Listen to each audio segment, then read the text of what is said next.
Bonsoir à tous et on commence ce journal avec du football et la 34e journée de Ligue 2. Les Nîmois n'ont plus le choix, il faut faire un résultat à Dijon, même si la pelouse ne leur sourit guère, avec aucune victoire au compteur depuis plus de 23 ans. Galvanisés par leur victoire face à Istres, les Crocos espèrent tout de même retrouver leur efficacité à l'extérieur, malgré la suspension de leur capitaine Benoît Poulain. C'est Romain Sartre qui prendra sa place demain soir en défense centrale.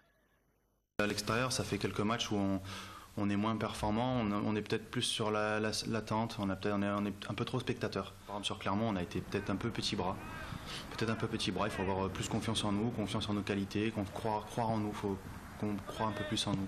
Peut-être qu'à la maison, on y va, c'est parti, on est chez nous et on se balance et tout. À l'extérieur, il faut garder cet état d'esprit tout en gardant bien sûr la solidité derrière, mais un équilibre défensif important, mais il faut qu'on se lâche. De toute façon, on ne peut pas faire un match terne et puis prendre un but à la fin et puis se dire merde, tant pis, il faut y aller maintenant, en respectant bien sûr un plan de jeu dicté par le coach. Et puis voilà, il faut prendre confiance en nous et croire en nos chances et c'est tout, il faut y aller. Les quartiers nîmois de la Cité des Espagnols et des Orchidées n'ont pas accès à l'eau courante, ni au tout à l'égout. Pour faire entendre leur voix, les habitants de ces quartiers ont constitué l'association Thalès, tout à l'égout, environnement, santé, afin d'obtenir les aménagements qui leur sont promis depuis une 50aine d'années. Cette eau est-elle potable? Lors du dernier contrôle d'analyse, tout était aux normes pour cette villa de l'impasse des Orchidées, qui, comme tout le quartier, ne possède ni eau courante ni tout à l'égout. L'eau ne présentait pas de bactéries particulières, mais on avait fait d'autres analyses il y a 2 ans ou 3 ans qui présentaient des problèmes.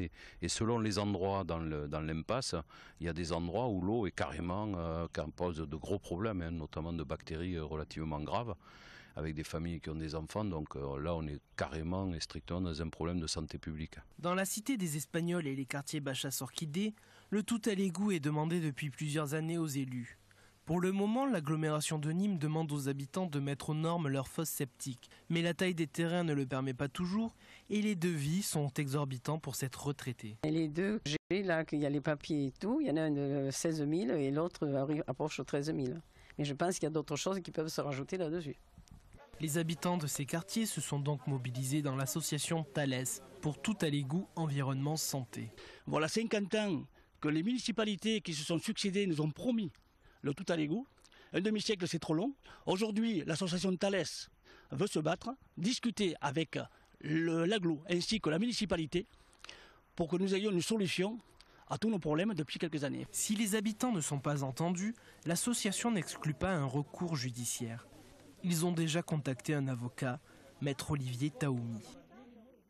La Bambouserie d'Anduze accueille jusqu'au mois de novembre le jardin éphémère de Luc Equilé. Ce concepteur paysagiste est le lauréat du Carré des Jardiniers 2014 du Salon Paysalia, un prix national qui récompense la création d'un jardin qui avait pour thème une idée du paradis.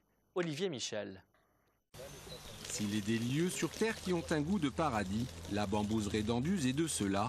Et plus encore depuis que Luc Equilé, concepteur paysagiste, y a installé son idée du paradis. Un jardin qui lui a valu d'emporter le premier prix du Carré des Jardiniers à Lyon lors du Salon Paysalia 2014. Pour moi, ce que je voulais, c'était vraiment créer un microcosme végétal, parce que le paradis, je l'imagine bien luxuriant, très vert dans la nature, et avec un côté ludique. Et ce côté ludique, je l'ai voulu par l'eau, les petits jeux d'eau qu'il y a, complètement aléatoires, la brumisation. Voilà, je voulais un paradis qui soit nature, où on sent très peu la main de l'homme. Moi, je l'ai imaginé avec des circulations, parce que quand on est au paradis, il faut qu'on puisse circuler librement, des petits espaces où on peut se sentir seul tout en ayant du monde à un autre côté du jardin, mais on peut s'isoler.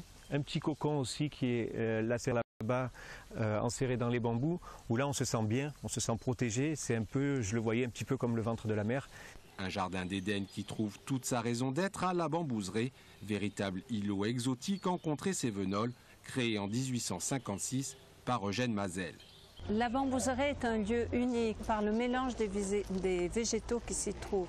Vous avez des séquoias qui bornent l'année centrale, qui guident le visiteur.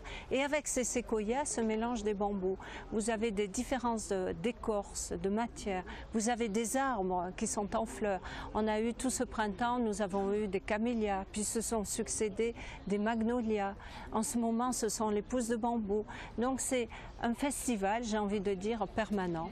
Le jardin d'Éden de Luc et Chilé est lui par contre éphémère. Son petit coin de paradis est visible tout l'été et ce jusqu'au 15 novembre 2014. Voilà, c'est la fin de cette édition. Merci de l'avoir suivi. Retour de l'actualité à 20h30 avec le journal du Gard et de l'Hérault.